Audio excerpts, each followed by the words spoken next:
मैं राजेश बंग, जो मेरी बेटी रिया कुमारी, जिन्होंने 3 मई को पेपर देकर आई और खुश थी। पेपर अच्छा हुआ, बहुत खुश थी, रिलैक्स किया। उसके बाद सो गई खाना खाकर। हमने अगले दिन पूछा उससे, पेपर कैसा हुआ बेटा? उसने बोला कि पापा अच्छा हुआ। और मैंने बोला चलो कोई बात नहीं, ठीक है।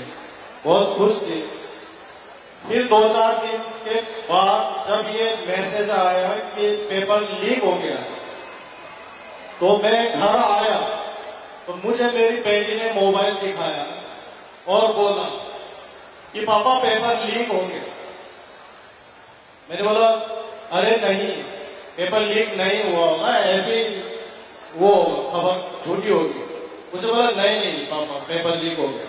क्या हम लोगों के साथ धोखा होता है?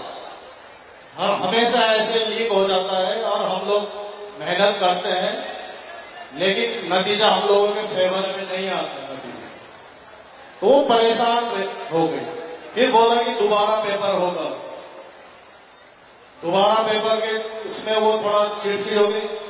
एनटीए जो ये पेपर करा दिए, एनटीए के ऊपर वो बहुत नाराज हुई। उसने बोला कि पापा हम जाते हैं पेपर देने, तो हमारे लिए इतनी पाबंदियां हैं कि हम एक कान में टॉप, हाथ में धागा, चप्पल में ये सब नहीं लगाना है, चप्पल में जाना है।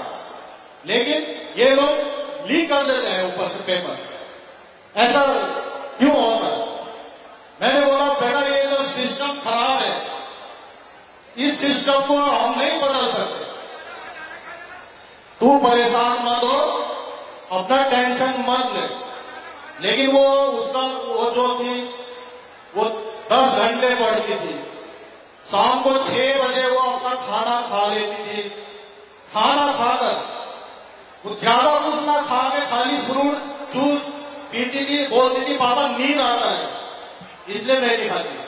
2 बजे 3 बजे तक वो रात को पढ़ती थी, पढ़ती रहती थी। लेकिन जब ये लीक हुआ पेपर, वो हुआ, वो बहुत नाराज हुई और शायद ज्यादा टेंशन ले लिया या क्या। वो बोलेंगे जो मैं 1 साल से हम लोग तैयारी करके हम एग्जाम देते हैं, तो वो इतनी जल्दी दोबारा कैसे होगा?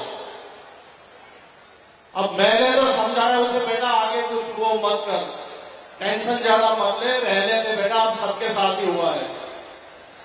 लेकिन वो बहुत नाराज थी एनटीए से। मैं सर को यही बोलना चाहता हूं कि सर ये शिक्षा प्रणाली जो भी है इसको थोड़ा सरल बनाइए। जो आज मेरी बेटी के साथ हुआ, मेरे साथ जो हुआ, वो किसी दूसरे के साथ ना हो। मेरी बेटी आज मेरे यहाँ पे है तो वो डरा हुआ था।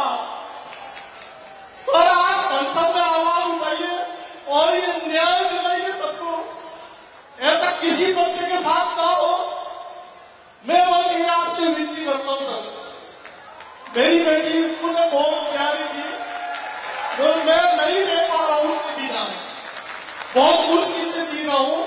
और मैं बड़े मुश्किल से आया हूं, के लिए मैं यहां आया हूं कि कम से कम सर आवाज को उठा सकते हैं सदन में।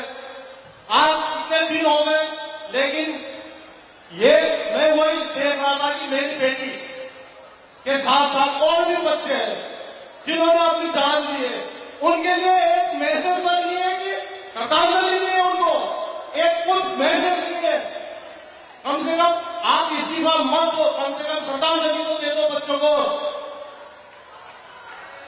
मैं बस ज्यादा तो कुछ कह नहीं पाऊंगा, और आपसे थोड़ी उम्मीद है, वो उम्मीद को जगाए रखिए, एक मेरी आपसे विनती है सर।